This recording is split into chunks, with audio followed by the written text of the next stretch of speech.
ஆன்மீக சொந்தங்கள் அனைவருக்கும் வணக்கங்க. இன்றைக்கி நாம் நம்மளுடைய சேனலில் என்னென்ன மாதிரியான சிறப்பான விஷயங்கள்லாம் பார்த்து தெரிஞ்சுக்க போகிறோம் அப்படின்னு பார்த்தீங்கன்னா, ராசி சக்கரத்தில் 3வது ராசியாக வரக்கூடிய மிதன ராசி அன்பு நேயர்கள் அனைவருக்குமே பிப்ரவரி மாதம் 1ஆம் தேதி மிகப்பெரிய பௌர்ணமியானது நடக்குது. இந்த பௌர்ணமிக்கு பிறகு கிரகங்களுடைய மாற்றங்கள் அப்படிங்கிறது மாறுது.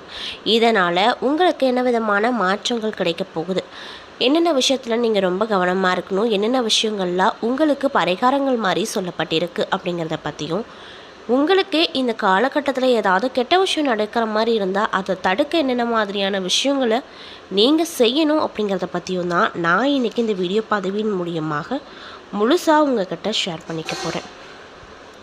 இந்த பதிவில் சொல்லக்கூடிய எல்லா விஷயங்களும் கண்டிப்பாக இந்த மிதனராசி அன்பு நேயர்களுக்கு ரொம்பவே பயன் தரக்கூடிய விஷயமாக தான் இருக்க போகுது. ஸோ வீடியோவை ஸ்கிப் பண்ணாமல் தொடர்ச்சியாக பாருங்கள். அப்போ தான் இந்த வீடியோவில் சொல்லக்கூடிய எல்லா தகவலும் உங்களுக்கு புரியும். மேலும் இது போன்ற ஆன்மீகம் சார்ந்த வீடியோக்களெல்லாம் நீங்கள் முழுசாக பார்க்கணும் அப்படின்னு நினச்சா நம்மளுடைய முருகன் ஆஸ்ட்ரோ சேனலை மறக்காமல் சப்ஸ்கிரைப் பண்ணிவிட்டு கீழே இருக்கும் பெல்லைக்கானையும் மறக்காமல் கிளிக் பண்ணுங்கள். அப்போ தான் நம்ம சேனலில் போடுற எல்லா வீடியோவுமே நோட்டிஃபிகேஷனாக உங்கள்கிட்ட வரும். மேலும் உங்களுக்கு சமயபுரத்தில் இருக்கக்கூடிய அந்த மாரியம்மனை ரொம்ப பிடிக்கும்னா அந்த வீடியோ கூட லைக் பண்ணிவிட்டு நம்மளுடைய கமெண்ட் பாக்ஸில் மாரியம்மனுக்கு போற்றி அப்படின்னு சொல்லி மறக்காமல் பதிவிடுங்க. ஸோ இப்போ வாங்க நம்ம வீடியோக்குள்ளே போய் முழுமையாக பார்த்து தெரிஞ்சுக்கலாம். ஒவ்வொரு கிரகங்களும் ஒவ்வொரு குறிப்பிட்ட கால இடைவெளியில் ஒரு ராசியில் இருந்து இன்னொரு ராசிக்கு பெயர்ச்சியாவது வழக்கமாக நடந்துட்டு வர ஒரு விஷயந்தான். இந்த கிரகங்களின் மாற்றமானது 12 ராசியிலுமே அதன் தாக்கத்தை ஏற்படுத்தும். அந்த வகையில் இந்த பௌர்ணமிக்கு பிறகு இந்த மிதுன ராசிக்காரங்களுக்கு கிடைக்கக்கூடிய பலன்கள் என்ன அப்படிங்கிறத பார்க்கலாம். மிதுன ராசிக்காரங்களுக்கு அதிர்ஷ்ட மழை பெய்யக்கூடிய காலகட்டமாக இந்த காலகட்டம் இருக்க போகுது. அதாவது 6க்குரிய செவ்வாய் பகவான் 8வது இடத்துல மறைந்து விபரீத ராஜயோகத்தை கொடுத்து கொண்டிருக்கிறாரு. அது மட்டும் இல்லாமல் புதன் பகவான் உங்களுக்கு மன அழுத்தத்தை கொடுத்து கொண்டிருந்தார். இதனால் பெரும் பிரச்சனைகளை சந்தித்து கொண்டிருப்பீர்கள். இனி எல்லாமே உங்களுக்கு கூடி வரப்போகுது. கைக்கு கிடைக்காமல் போயிருக்கும் காலகட்டம் நிறையவே நடந்திருக்கும். இதுக்கு மேலே அந்த விஷயங்கள் எல்லாமே நீங்கள் போகுது. நிறைய பாதிப்புகளை சந்திச்சிருப்பீங்க. வாய்ப்புகள் நிறைய கைவிட்டு போயிருக்கும். இந்த மாதத்தில் அதிர்ஷ்டம் பெறக்கூடிய காலகட்டமாய் அமைஞ்சிருக்குங்க. பங்கு சந்தையில் முதலீடு செய்து வந்தவர்கள், திட்டமிட்ட முதலீடுகளை செய்தவர்களுக்கு லாபம் நிறையவே கிடைக்க போகுது. அது மட்டும் இல்லாமல் வெப் சீரிஸ் எடுப்பது, முதலீடு செய்வது, முயற்சிகள் மேற்கொள்வது என எந்த காரியம் எடுத்தாலுமே அதில் வெற்றி யோகம் அப்படிங்கிறது உங்களுக்கு தான் கிடைக்க போகுது. அதில் எந்த ஒரு மாற்று கருத்துகளும் இல்லை அப்படின்னும் சொல்லியிருக்காங்க. எடுத்த காரியங்கள் எல்லாத்துலேயுமே வெற்றி பெறக்கூடிய யோகம் உண்டாகும். செவ்வாய் பகவான் பாக்கியத்தில் இருக்கார். அங்கே சூரியன், புதன், செவ்வாய், சுக்கிரன் என அனைத்து கிரகங்களும் இருப்பதால் உங்களுக்கு யோகங்கள் நிறையவே கிடைக்கும் காலகட்டமாக இந்த காலகட்டம் அமைஞ்சிருக்கு. கோபுர கலச யோகத்தை பெறுவீங்க. மற்றவர்களால் அண்ணாந்து பார்க்கக்கூடிய யோகம் ஏற்படுங்க. 9வது இடத்துல இத்தனை கிரகங்களில் இருக்கும் பொழுது தந்தைக்கு ஆபத்து வருவதற்கான வாய்ப்பு அமைஞ்சிருக்கு. அப்பாவுக்கு இதய தொடர்பான பிரச்சனைகள் வருவதற்கான வாய்ப்பு இருப்பதால் ரொம்ப கவனமாக அவங்கள பார்த்துக்கிறது நல்லது அப்படின்னு வலியுறுத்தப்படுது. அப்பா என்கின்ற ஸ்தானத்திற்கு ஜென்ம எதிரி ராகு என்பதால் பாதிப்புகள் வரும். அதிர்ஷ்டத்தை கொடுத்தாலுமே தந்தையின் ஆரோக்கியத்தில் பாதிப்பு ஏற்படுத்தும். இதயம், நரம்பு தொடர்பான பிரச்சனைகளில் மிகுந்த கவனமாக இருங்க. இந்த பௌர்ணமிக்கு பிறகு முதலீடுகள் அதிகம் பண வருமானத்தை ஏற்படுத்தக்கூடிய காலகட்டமாக இருக்க போகுது. பணத்தை பாதுகாத்து கொள்வது நல்லது. அது மட்டும் இல்லாமல் தந்தைக்கு முன்னெச்சரிக்கையாக மருத்துவ ஆலோசனை பெற்றுக்கொள்வது நல்லது. எல்லா விஷயத்திலுமே முன்னெச்சரிக்கையாக இருப்பது அதைவிட ரொம்ப நல்லது. ஏற்றத்தையும் உங்களுக்கு கொடுக்கும் அப்படின்னு வலியுறுத்தப்படுது. 6 தாண்டி பயணங்களை மேற்கொள்வதை தவிர்ப்பது நல்லது. இரவு நேர பயணங்களை முற்றிலும் தவிர்த்து கொள்ள வேண்டும். வெளி மாநிலங்களுக்கு செல்வதை தவிர்த்து கொள்ள வேண்டும். அது மட்டும் இல்லாமல் கேட்டவை எல்லாம் கிடைக்கக்கூடிய காலகட்டமாகவும் உங்களுக்கு இந்த காலகட்டம் இருக்க போது பொருளாதாரத்தில் நிறைய விதமான ஏற்றத்தையும் நீங்கள் இந்த காலகட்டத்தில் பார்க்க போகிறீங்க அப்படின்னும் சொல்கிறாங்க.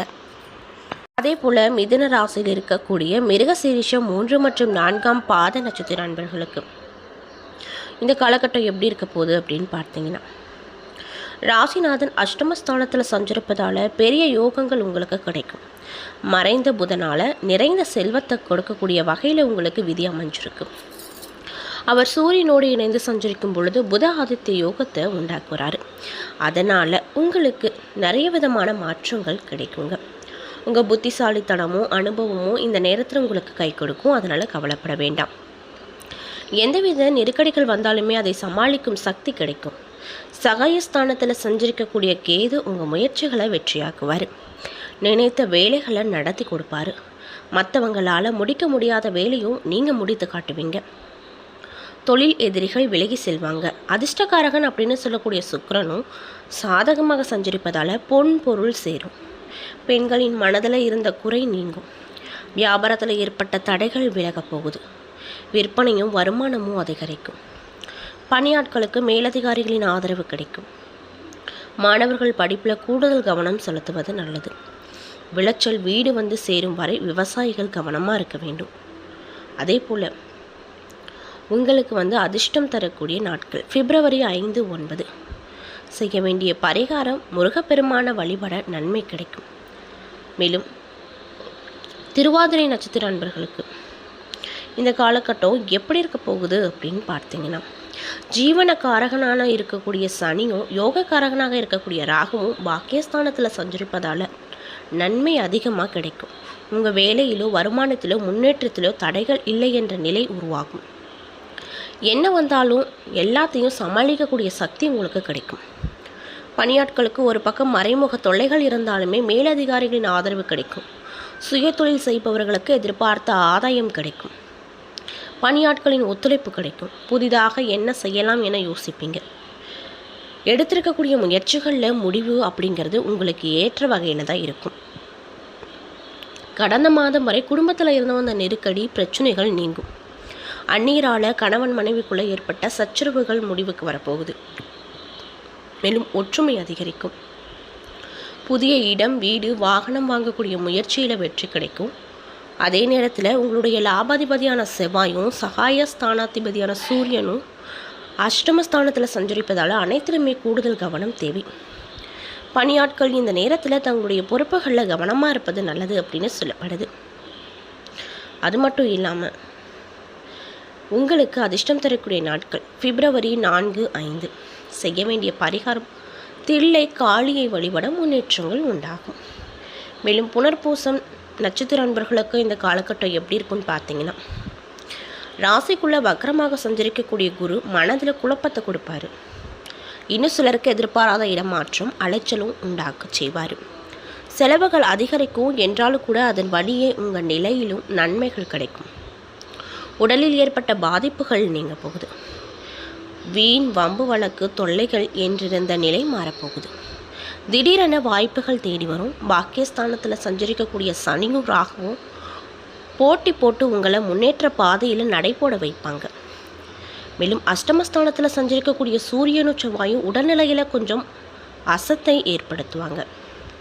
இல்லை என்ற உங்கள் மனதிற்கு சங்கடம் தரும் அளவுக்கு வேலை பார்க்கும் இடத்துலையும் சரி குடும்பத்திலையும் சரி சில சம்பவங்கள் நடக்கும். தொழிலில் எதிர்பாராத நெருக்கடிகள் வரும். பல வழியில் செலவுகள் வரும். வியாபாரத்தில் கடும் போட்டிகள் இருக்கும்.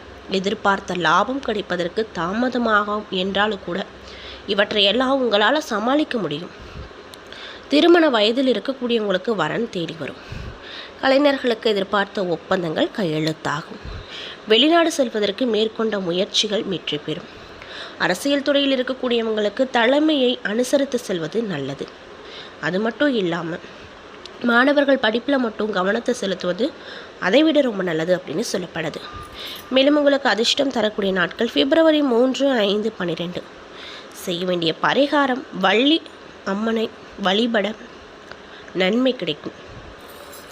என்ன நண்பர்களே, இந்த பதிவுகளில் மிதுன ராசி அன்பு நேயர்கள் அனைவருக்குமே இந்த பௌர்ணமிக்கு பிறகு என்னென்ன விதமான நிகழ்வுகள்லாம் நீங்கள் பார்க்க போகிறீங்க, என்ன விஷயத்தில் கவனமாக இருக்கணும், என்ன விஷயங்கள்லாம் உங்களுக்கு பரிகாரங்கள் மாதிரி சொல்லியிருக்காங்க, என்னென்ன விஷயத்தில் ரொம்ப ஜாக்கிரதையாக இருக்கணும் அப்படிங்கிறத பற்றியும் நான் இன்றைக்கி இந்த வீடியோ பதிவின் மூலியமாக தெளிவாக உங்ககிட்ட சொல்லியிருப்பேன்.